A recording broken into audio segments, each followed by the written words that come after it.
tampon to me. Like, you sure about that? Y'all sure? Everywhere should be praying that the Democrats listen to him, because they will never, ever win the White House again if they double down on that idiocy. Now, talking about doubling down on idiocy and lunacy, time to check in with the ladies of The View. And here, Joy Behar claims that no sitting president has ever criticised his predecessor before Donald Trump. She actually said this. They also have a tendency to blame the Biden administration. Yeah. It's like, move on. That ship has sailed. I never remember in my lifetime. Never. No. Y'all do not get to elect a senile president, lie to us that he's senile, lie to us about the economy going to hell, start two damn conflicts, don't do shit about it for 4 fucking years, drive up inflation, drive up affordability, and you want us to just let it go? Oh, no, kiss my ass. No, really, kiss my ass. No. We're not going on that. Nah. A sitting president trashing a previous president. I've never heard that before. Your hero, Joe Biden, wanted to put his predecessor in prison, Joy. We don't have time for all the hours upon hours of footage of Joe Biden trashing Donald Trump. So here's just 20 seconds of him repeating a dangerous debunked lie about Donald Trump and then saying we should lock him up. When the president was asked what he thought had happened, Donald Trump said, and I quote, "There are very fine people on both sides. My God." That's what he said. Sorry. I mean, come on now. That's been debunked, though. That's the funny part. It's been debunked. He wasn't talking about the Nazis and all that. Actually, when you play the video out, he pretty much says, I'm not talking about the Nazis or the little terrorists. I'm not talking about them. Like, bro, it is funny. Like, this man, Loki, clears himself when he speaks, but when you clip Donald Trump up in 15 and 30 seconds, I mean, you can make that man sound like a downright villain. You know what? I hope nobody does that to me, because I've said a lot of things that would probably make me sound like a downright villain. I ain't even gonna lie. It sounds like if I said this 5 years ago, you'd lock me up. We gotta lock him up. Now to a woman who would no doubt be a finalist in the Victim Olympics. Here is a woman living in the West choosing to subjugate herself behind a niqab, a dehumanizing face covering, and then complaining about how hard it is to eat in public. I was struggling to eat in a veil at the beach, and this happened. Usually it's a struggle for me to eat outside anywhere, and sometimes I can always just pull up my veil like this, eat through here. But I actually found a better solution. This is my solution, guys. We actually have a tent. There is a window, so I can just put it down when I'm eating, have my bagel, turn around, and lift my veil and eat this way. It's covered, right, Nags? You can't see anything? You can't see anything, no. I can also turn around and eat. I just have to put this up. I mean, the dedication I'm proud of, but this is a bit much. No. Can I be in there when you're eating? I want you in here when I'm eating. Bye. Hey, but isn't it so sad that you have to rely on a tent to eat? Yeah, it's sad. So make more female-only accessible places. Oh, dear. It's like chopping off your legs and complaining about... Oh, okay. So it's not about her being religious. It's just her not wanting to be seen because she's a woman and she wants female accessible places. I mean... Oh man, when women learn, it's like, come on now, you guys like male attention. Come on, y'all like male attention. Now there's some of these ultra feminists that are, I guess, that done convince themselves that they don't like it, but hey, that's them. Hey, most women, they like the male gaze, most of them. Or baby girl, just say that you're gay, okay, man? It's okay that you want to eat carpet. Like, we are okay with that. You don't got to cover your face in carpet to admit that you want to eat carpet. Not being able to walk. You know what? There are a number of Muslim majority countries, more than 50 in fact, where you can have all sorts of women-only areas. And those countries are also full of millions of oppressed women, many of whom would love to be free of the veil, to be free in the West. Perhaps you can swap places with one of them. Now, let's hear from a couple of our celebrity friends. They are always so in touch with everyday folk, so insightful and not at all self-involved narcissists. Here is Cynthia Erivo bleating about preferred pronouns. Hers are they, them. She identifies as a plural. It isn't easy. None of it is. The fuck is Waking up and choosing to be yourself. bruh? Why? You know what? I've seen this girl so many times. It's about time I just hit her with this. Brother, what's that? What's that, brother? I always just say, man, you can never trust a bald-headed black woman. It's like you just can't trust them, bro. Like Joy Reid, this lady, if she got a bald head or a buzz cut, bro, don't trust her. Self. Proclaiming a space belongs to you when you don't feel welcomed. Teaching people on a daily basis how to address you, and dealing with the frustration of reteaching people a word that has been in the human vocabulary since the dawn of time. They, them. Words used to describe They, them, since the dawn of time is freaking hilarious. They did not use it for identity, sweetheart, but okay. Okay. describe pedantically two or more people. That's funny. Poetically, a person who is simply more. Oh, so if you don't want to deliberately mangle the English language to pander to the likes of her, then you're being pedantic. Don't you know she's more? She's so much more. You know what? This next gal argued the they, them message so much better. They, them, energy! They, them, energy! Yeah, okay, yep, they got me. I can't. Yo, they get me every time. I just can't do it with some of these liberals, bro. It's the uniform, bro. Why do you always gotta be fat with the colorful hair and it? Oh, I love it. Never stops being funny. But let's go back to our insufferable celebrities. And here is Bob Geldof. It's been decades since he released anything that anyone wants to listen to. But here he is with another unhinged diatribe about Elon Musk. And here he says that he hopes to see teenagers mess with Elon's wealth. If I was 15 or 16, I promise you what I definitely do, just for the lols, I would organize a boycott of all things Musk. I would organize a boycott of Starlink, Tesla, Twitter, X. And I do it because I've nothing to lose. But how amazing if you could mess with this guy's vast, inappropriate wealth. Now we are seeing a lot of Elon. Sounds like a whole lot of hating, bro. That's what kills me, bro. It's like when y'all talk about Elon, I always sit back just like, damn! Like, what did he do to make y'all so mad? And why y'all hating so hard? Musk inspired derangement from lefties. Watch these damaged people scream shame at a dude in a Tesla.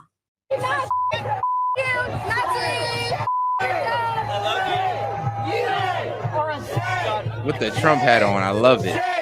Yes, there's an epidemic of crazy lefty losers who are attacking Teslas and Tesla drivers. And these attacks are becoming increasingly violent. Watch what happened to this 61-year-old woman. This is video from the victim's Tesla camera. It shows a green car pulling up to a Tesla on busy Route 66, then swerving in front to box the Tesla in. The driver then walks over to the 61-year-old woman in the Tesla and reportedly starts hitting her while she's sitting behind the wheel. Are you serious? At one point, the woman says she bit the man's hand. Moments later, the passenger of the green car appears to walk over. Hey, yo. Why? I'm beating that boy. Why? What? Why? What?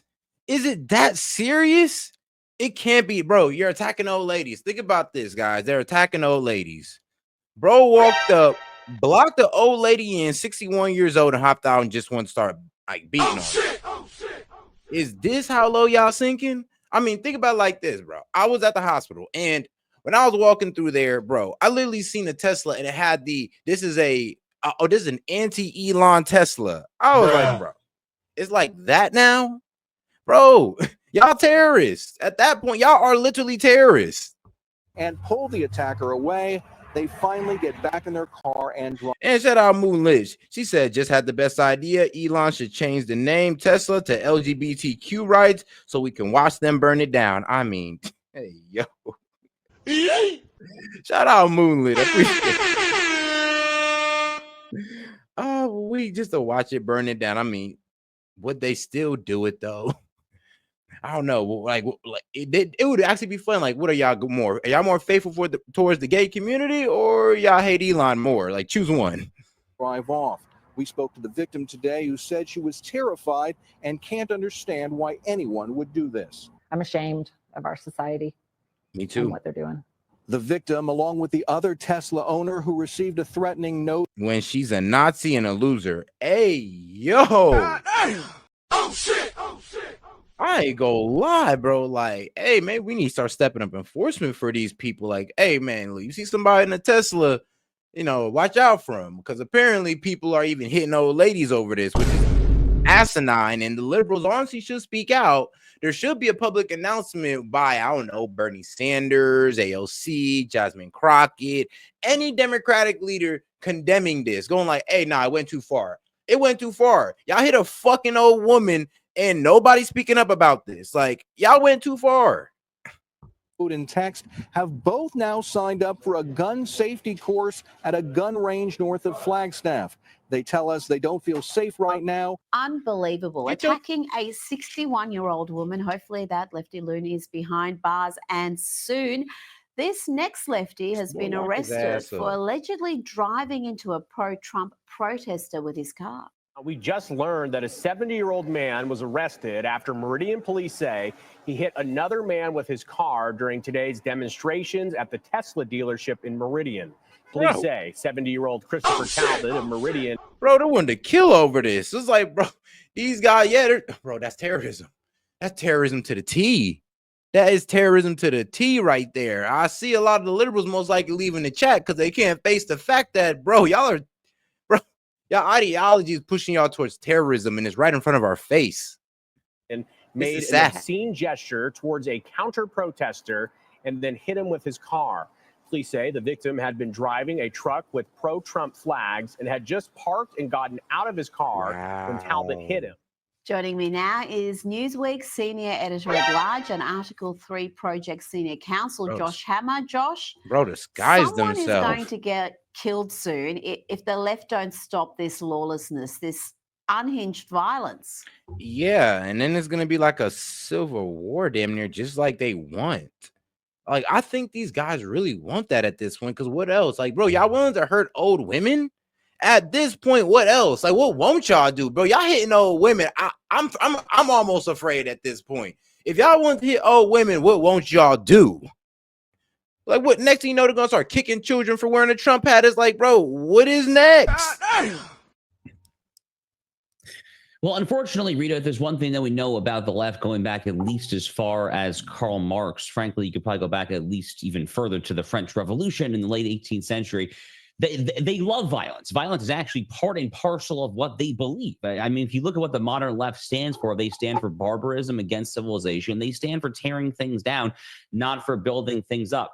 And part of that old school Marxist class envy, I think, is really part of what is going on here. Man, look, man, I hope you got your strap. I hope you got a gun. I hope you got your strap, because these liberals is acting crazy.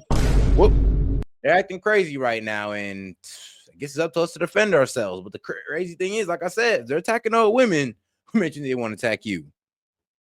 Elon Musk is literally the #1 richest man in the world. You cannot pick a more picture-perfect target of left-wing classic Marxist ire and angst and frustration than Elon Musk there. This is a man who has built successful companies, not just Tesla, but SpaceX. He's of course now leading Twitter, aka X, into the free speech era and so forth as well there.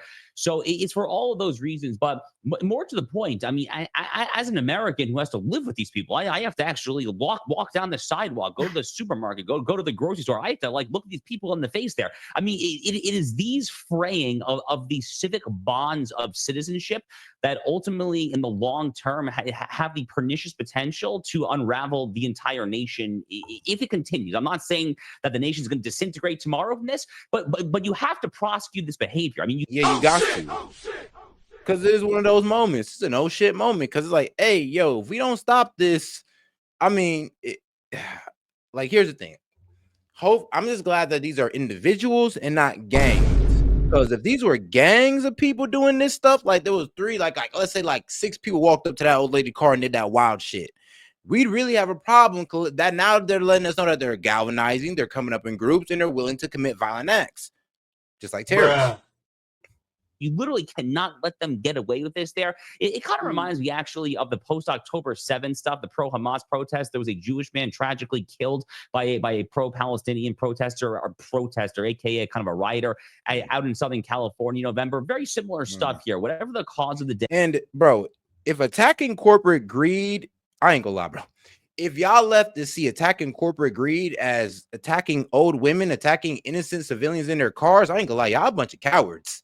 Y'all are the worst type of people at that point. Like, you think attacking corporate greed is attacking people in Teslas? Like, bro, what is wrong with y'all? Like, really? Like, what is wrong with you guys? Day is every day you can bank on the modern left being violent, but the answer to violence is robust and unapologetic enforcement of the rule of law. Send these bums to jail. If they're not citizens, send them packing out of the country. Are these protests, Josh, partly organized and perhaps funded by Soros activist groups? We're hearing all sorts of reports about how it's almost like shift work for some of these people, where they put the banners down at midday on the dot, for example, and walk off. The scary reality of it is, I mean, if they are being paid for terrorist work, then that's even worse. That's even worse. And if we can link it back to Soros, I mean, then Soros need to bring his ass here because, yeah, you got to go to jail. But like Soros does a lot of weird things, though. He does a lot of weird things with his money. Like I said, Soros, he funds both sides, and he bets on economic crash. So, crazy guy. But let's get to the next video. We have great guests, Victor Davis. Hello, America. I'm Mark Levin, and this is Life, Liberty, and Levin Sunday. Thank you for being here. We have great guests. Victor Davis Hanson hasn't been on for a while. Senator David McCormick and his wonderful wife, Dina Powell McCormick. I've never done a couples interview, but we're going to do it, and you'll see why later. All right, folks. What we have right now, and this is very serious, is an authoritarian judiciary, which is creating an authoritarian republic. These judges, they're at war with representative government and the consent of the governed. This is the core of our system. It distinguishes it from all others. Your involvement in our government. Unelected trial judges working at the behest of hundreds and hundreds of radical left-wing groups who represent the Democrat Party and the American Marxist movements is usurping your franchise, your vote, usurping your constitutional system. We, the people, are the sovereign, not the judges, not any part of the government, not these organizations. Tyranny comes in many forms. You can have a single despot, a legislative or one-party tyranny. You can see. And shout out to my man Fox Chase coming in. He says, what's hilarious is Volkswagen company is literally a family that was tied to Nazis. Well, it is a German engineered car. Let's be real. It is German engineering. See that in California and some other countries and states. Hold on, and shout out my man Fox Chase. I ain't forget about you, brother. Appreciate the support, man. And a judicial tyranny. The latter was promoted by Woodrow Wilson in a number of his writings and the early progressives, aka the American Marxists. They said the way to control America, we talked about this, is top down through the courts and the bureaucracy. Well, today the courts are protecting the bureaucracy at the behest of the Democrat Party, and there are hundreds and hundreds of radical left-wing organizations. So when the judges destroy the rule of law and separation of powers in name of upholding the Constitution, they're liars, they're frauds, they're tyrants. That's what they are. And they are eviscerating this republic right in front of our eyes. They are doing to our country what the King of England, what the Confederacy, what the Third Reich, what the Soviet Union, and what the communist Chinese cannot do to our country. Don't let anybody fool you. Just because it's not happening all at once, although it's pretty fast, and it's going through our legal system, so-called, doesn't mean it's not happening. It is. Now, this was planned and plotted years ago. Here we have a piece from outside the Beltway. The sprawling network of Democratic officials, progressive activists, watchdog groups, and ex-Republicans, and ever Trumpers, has been taking extraordinary steps to prepare for a potential second Trump presidency, drawn together by the fear that Mr. Trump's return to power would pose a grave threat, not just to their agenda, but to the American democracy itself. They fear us, we the people. They've created this massive edifice and construct with 2.5 million bureaucrats, with God knows how much money. We really don't even know, but it's in the multi-trillions of dollars. Almost 500 departments and agencies, thousands of divisions and offices. You cannot have the consent of the governed when we, the governed, have no idea what these people are doing or who they are. You cannot have a representative republic when the vast majority of the laws that we live under, with penalties and fines, including criminal penalties, are laws that we don't even know are being made. They're being made by this construct. They're being defended by the courts. They're being pushed by these radical groups that work with the bureaucracy. That's not the American system. The early timing, volume, and scale of the planning of these people underway to push back against a potential second Trump administration are without precedent. The loose-knit coalition is determined not to be caught flat-footed, as many were after his unexpected victory in 2016. They go on. Interviews with more than 30 officials and leaders of organizations about their plans revealed a combination of acute exhaustion and acute anxiety. Activist groups that spent the 4 years of Mr. Trump's presidency organizing mass protests and pursuing legal challenges, ultimately helping channel the energy into